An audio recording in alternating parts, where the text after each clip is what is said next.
All right, let's dive into a really fascinating idea from a text called the Dissentinel. We're going to talk about that voice in your head. You know the one that pushes you toward duty, honor, and sacrifice. We're going to try and figure out where that voice actually comes from. So, let's start with a big central question. What if that noble voice, the one telling you to do the right thing, wasn't something you were born with? What if it was installed, like a piece of software programmed into your mind thousands of years ago? We all know this voice intimately, right?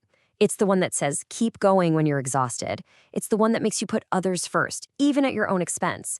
It feels like the very core of who we are, but this text asks us to take a much closer look. To make things clearer, the author gives this voice a name, the Sentinel. Just picture it, a kind of stoic, armored guard, standing duty inside your mind, always demanding that you do the honorable thing. Okay, so if the Sentinel was installed, what was there before? What was the mind's original operating system? The book argues that we started with three big organic pillars. Let's break those down. So first, you've got perseverance. This is that raw animal instinct to survive, to push forward, to win. Then there's unity. That's the social glue, the instinct that lets us form tribes and trust each other, where I becomes we. And finally, there's faith. This is that uniquely human spark, the ability to believe in things we can't see, to tell stories, to create gods. That was our factory-installed software. For a very, very long time, that software worked perfectly. But then, one single invention came along and basically broke everything, forcing a massive system-wide update. And that invention was agriculture. You see, with farming came something our brains had never really dealt with before: surplus. Suddenly, there was way more food than you could eat in a day. And that led to cities, wealth, and a huge new problem. In a small tribe, everyone knows everyone. It's hard to cheat the system. But in a city of thousands, cheating is suddenly a lot easier. And the prize, all that stored grain and wealth, is bigger than ever. And the scale of this was just staggering. As the source text puts it so well, surplus is no longer counted in baskets, but in the hum of mills that never sleep. We're talking about a whole new level of temptation, a prize that needed a whole new level of protection. Our original instincts, perseverance, unity, faith, they just weren't equipped to handle this. So the book argues civilization engineered a solution. It didn't invent something new. It took what we already had and hammered it, bent it, and reforged it into a new moral code. And this right here, this is the absolute core of the argument. Look at how it maps out. Our raw perseverance, that will to survive, gets reshaped into fortitude, the nobility of enduring hardship for a cause. Our natural instinct for unity gets bent into deference, respect for hierarchy, for the king, for the general. And our boundless faith gets channeled into virtue, a strict set of rules about what is good and what is holy. And that powerful new combination, fortitude, deference, and virtue, is what the author calls the Chivalric Disposition. And guess what? This code is the voice of the Sentinel. It's the software patch designed to make you loyal, obedient, and willing to sacrifice for the group, and of course, for its leaders. The book uses this amazing metaphor of a tetrahedron, that perfect four-sided pyramid. It's meant to show that this code feels ancient and solid, like a mountain in your mind. But it isn't natural. It's an artifact. It was built, and it was placed there. Now, here is the really mind-bending part. This wasn't just a European thing, not even close.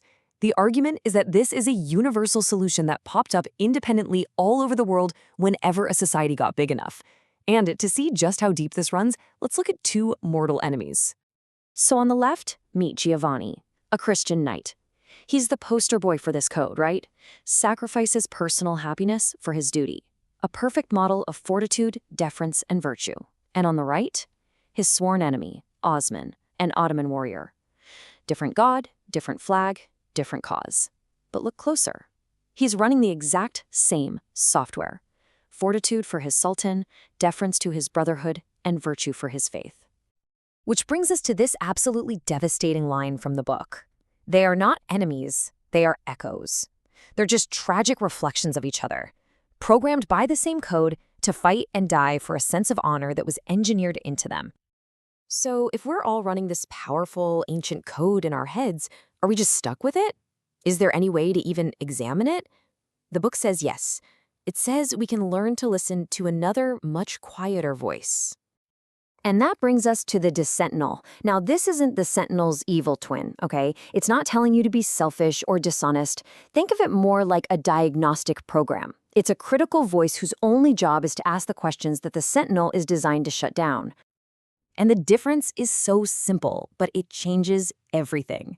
The Sentinel demands your blind obedience. The Dissentinel, on the other hand, just demands your awareness. It just wants you to see the code for what it is. So it starts asking some very pointed, very uncomfortable questions, like this one. When you make those sacrifices, your time, your energy, your passion, who actually gets the reward? It also asks you to think about the personal cost. At what point does your loyalty to a job, or a cause, or a person cross over the line and become a betrayal of your own fundamental needs? And this one might just be the most powerful of all. Our society is an expert at making us feel proud of our suffering. Think of modern hustle culture. The Dissentinel cuts right through that and asks, while you're wearing your burnout like a badge of honor, who is actually cashing in? Now, the point of all this isn't to just tear down the idea of duty or honor. Not at all. It's to help us evolve beyond a system where unthinking sacrifice is the highest possible good. The Dissentinel is trying to point the way toward a world where our values are chosen consciously, with our eyes wide open. And so we're left with this one final, really sticky question to think about. We're all taught that our word is our bond. It's a cornerstone of being a good person. But the Dissentinel urges us to look a little closer and always, always ask, who wrote the contract?